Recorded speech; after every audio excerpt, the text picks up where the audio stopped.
तो आज हम एक बहुत ही दिलचस्प सवाल की तह तक जाएंगे। सवाल ये है कि आखिर शेर को ही जंगल का राजा क्यों कहते हैं, टाइगर या हाथी को क्यों नहीं। ज्यादातर लोगों के दिमाग में आएगा ताकत, लेकिन कहानी इससे कहीं ज्यादा गहरी है। असल में इसका जवाब सिर्फ ताकत में नहीं बल्कि प्योर बायोलॉजी में छिपा है। शेर की शारीरिक बनावट में ही कुछ ऐसी खासियतें हैं जो उसे बाकी सभी शिकारियों से बिल्कुल अलग और ऊपर रखती हैं। तो चलिए इसमें गहराई से उतरते हैं। हम सबसे पहले बात करेंगे सिर्फ ताकत से आगे की, फिर उसके बायोलॉजिकल इंजन को समझेंगे, उसके शिकारी हथियारों को देखेंगे, जानेंगे कि कैसे उसकी रणनीति ताकत पर भारी पड़ती है, और अंत में डर के हथियार के बारे में बात करेंगे। तो चलिए शुरू करते हैं। हम सबसे पहले सिर्फ शारीरिक शक्ति से आगे बढ़कर शेर के दबदबे के असली सोर्स का पता लगाएंगे, और इसकी शुरुआत होती है उसके बायोलॉजिकल इंजन से, यानी वो फिजिकल हार्डवेयर जो इस राजा को असली शक्ति देता है। शेर का शरीर सच कहूं तो एक पावर इंजन की तरह है। देखिए, शेर के कंधों में फास्ट ट्विच मसल फाइबर्स बहुत ज्यादा होते हैं। इसका सीधा सा मतलब है कि वो अचानक से एकदम से जबरदस्त पावर पैदा कर सकता है। यही चीज उसे शिकार पर झपटने के लिए वो खतरनाक तेजी देती है। और इसी विस्फोटक शक्ति का नतीजा ये है कि एक शेर एक ही छलांग में 12 मीटर यानी लगभग 40 फीट की दूरी तय कर सकता है। सोचिए जरा, ये अविश्वसनीय है। अब जरा उसके जबड़े की ताकत देखिए। शेर के काटने की शक्ति लगभग 650 psi होती है। ये इतनी मजबूत है कि हड्डियों को भी आसानी से चकनाचूर कर सकती है। लेकिन बात सिर्फ ताकत की नहीं है, खास बात है उसके जबड़े की बनावट। इसमें एक स्पेशल हिंज स्ट्रक्चर होता है जो उसे शिकार की गर्दन को एक सटीक पॉइंट पर लॉक करने में मदद करता है, जिससे शिकार तुरंत काबू में आ जाता है। तो उसके बायोलॉजिकल इंजन से आगे बढ़कर अब हम उन खास हथियारों पर नजर डालेंगे जो उसे एक माहिर शिकारी बनाते हैं। शेर की आंखें किसी मास्टरपीस से कम नहीं हैं, जैसा कि यह चार्ट दिखा रहा है।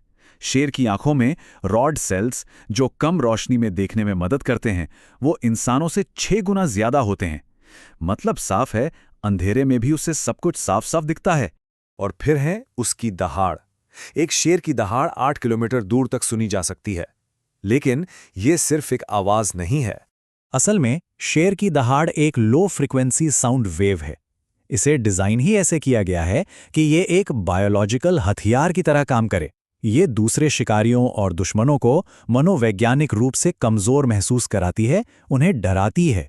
और शेर के अयाल यानी उसके गले के चारों ओर जो घने बाल होते हैं, वो सिर्फ दिखावे के लिए नहीं है, ये एक बायोलॉजिकल शील्ड है, एक कवच।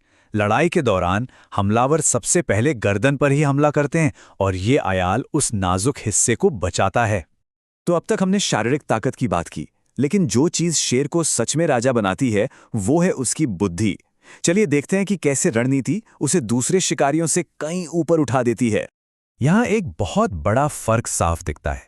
बाघ अकेले शिकार करता है और अपनी पर्सनल ताकत पर निर्भर रहता है, लेकिन शेर वो एक स्ट्रेटेजिक हंटर है। वो एक टीम की तरह एक संगठित समूह में शिकार करता है। शेर का शिकार करने का तरीका किसी मिलिट्री ऑपरेशन जैसा होता है। पहले वे हमले के लिए आपस में कम्युनिकेट करते हैं, फिर शिकार के भागने के रास्ते का अंदाजा लगाते हैं और उसके बाद एक सटीक सोची समझी स्ट्राइक करते हैं। यह सिर्फ कच्ची ताकत का खेल नहीं है, यह दिमाग का खेल है। और अब हम आते हैं सबसे शक्तिशाली चीज पर, डर। यह शेर का सबसे बड़ा हथियार है, जिससे वो शिकार के मनोविज्ञान पर महारत हासिल करता है। जंगल के दूसरे जानवरों के लिए शेर सिर्फ एक शिकारी नहीं है, वो डर का एक प्रतीक है, एक आइकॉन है। शेर को देखते ही शिकार पैनिक करने लगता है, वो घबरा जाता है और गलतियां करने लगता है। और यही सबसे जरूरी बात है, शेर अपने शिकार को शारीरिक रूप से हराने से पहले उसे दिमागी तौर पर हरा देता है। डर ही उसका पहला वार होता है जो शिकार को अंदर से कमजोर कर देता है। तो संक्षेप में कहें तो शेर का राजा वाला ताज इन 4 स्तंभों पर टिका है। उसकी असाधारण बायोलॉजिकल शक्ति, उसके बेहतर सेंसेस, उसकी मिलिट्री जैसी रणनीति और सबसे जरूरी डर पर उसका पूरा कंट्रोल। और अंत में बस ये सोचना है कि जंगल में सिर्फ ताकत नहीं चलती, डर चलता है। और जंगल में जो डर को कंट्रोल करता है वही असली राजा होता है।